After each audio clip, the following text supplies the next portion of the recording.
This is the news in brief from the United Nations. The decision by a Philippines court to uphold the conviction of campaigning journalist Maria Ressa should be reassessed by the newly elected government, the UN Special Rapporteur on Freedom of Opinion and Expression, Irene Khan, said on Thursday. Ms. Ressa, who was awarded the Nobel Peace Prize in 2021 for her work defending freedom of expression as a co-founder of the independent news outlet Rappler, was convicted of cyber libel in 2020.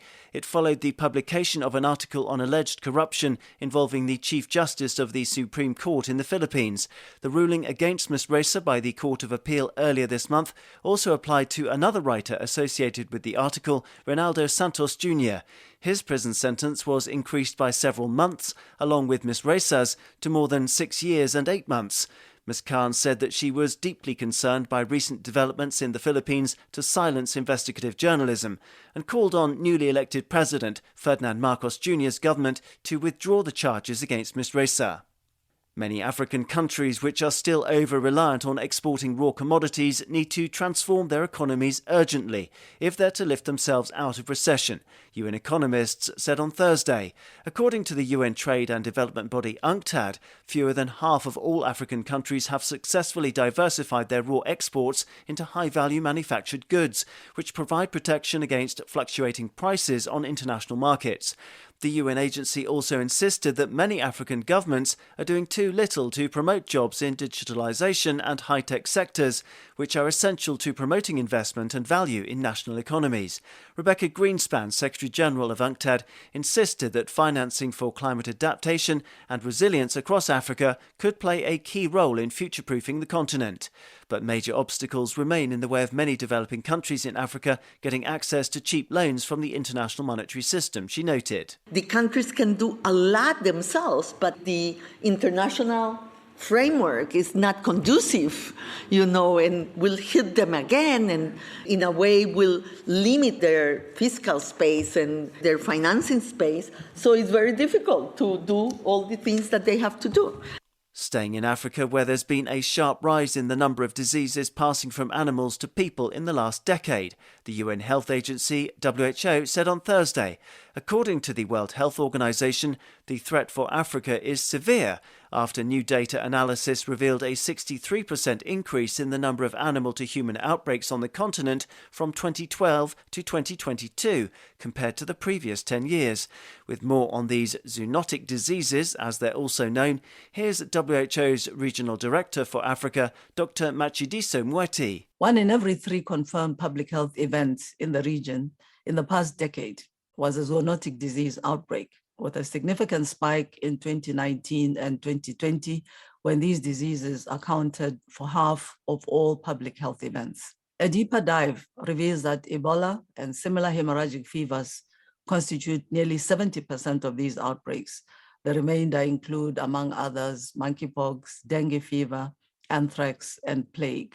Rising urbanization, which has encroached on natural habitats, is likely responsible for this increase in the animal-to-human disease spike, along with a growing demand for food, which has led to faster road, rail and air links from remote to built-up areas.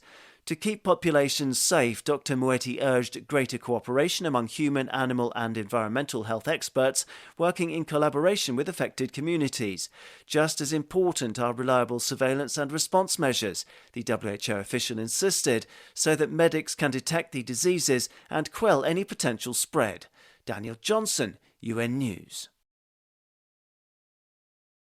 This is the news in brief from the United Nations. The conviction of an Iranian official by a Swedish court for his part in the mass execution and torture of political prisoners has been welcomed by a top UN-appointed independent rights expert. The development came after Hamid Nouri, a former Iranian prosecutor and prison officer, was arrested at a Stockholm airport in 2019. He was later charged with war crimes and the mass murder of detainees in Iran in 1988, in line with an order issued by the then Supreme Leader of Iran, Ayatollah Khomeini. Iranian authorities have denied the summary executions and enforced disappearances at the heart of the case, which civil society organisations believe involved the deaths of several thousand political prisoners. Welcoming the life sentence handed down to Mr. Nouri in Sweden, UN Special Rapporteur on Iran, Javaid Rehman, urged other states to take on similar investigations and to prosecute serious human rights offenders using the principle of universal jurisdiction. For the second year in a row because of COVID-19, tens of millions of children have missed out on key vaccines for preventable diseases, UN agencies WHO and UNICEF said on Friday. New data on global immunisation coverage, published by the World Health Organization and the UN Children's Fund, revealed that 2021 saw the largest sustained decline in childhood vaccinations in nearly 30 years. One of the key markers used to gauge vaccine coverage is how many children are given their third shot for diphtheria, tetanus and pertussis, commonly called DTP. Dr. Kate O'Brien, Director of Immunisation, Vaccines and Biologicals at WHO, said that the percentage of children who received DTP fell by 5% between 2019 and 2021 to just 81% coverage overall. This came after a 3% decline in vaccine shots in 2020 and a further 2% decrease last year. In 2021, there were 25 million children who missed out on one or more doses of their DTP containing vaccines through routine immunization services. This threatens increased outbreaks, deaths, and for some who survive the illnesses that they otherwise wouldn't have gotten, lifelong consequences. UNICEF described the drop in vaccine coverage as the largest continued drop in vaccination in a generation. The UN Children's Fund also expressed deep concern about the potentially dire consequences for malnourished children in lower and middle-income countries whose immune systems had been weakened by conflict, climate shocks, COVID, and now the global food and fuel crisis sparked by Russia's invasion of Ukraine.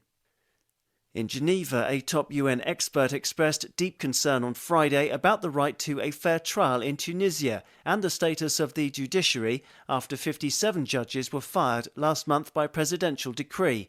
Diego Garcia Sayan, UN Special Rapporteur on independence of judges and lawyers, said that he was concerned about access to justice for all people in Tunisia following President Kais Saied's actions. His warning also follows the president's move to dissolve the High Judicial Council in February, which the rights expert described as the main guarantor of judicial independence in Tunisia since the 2011 revolution and the country's democratic transition.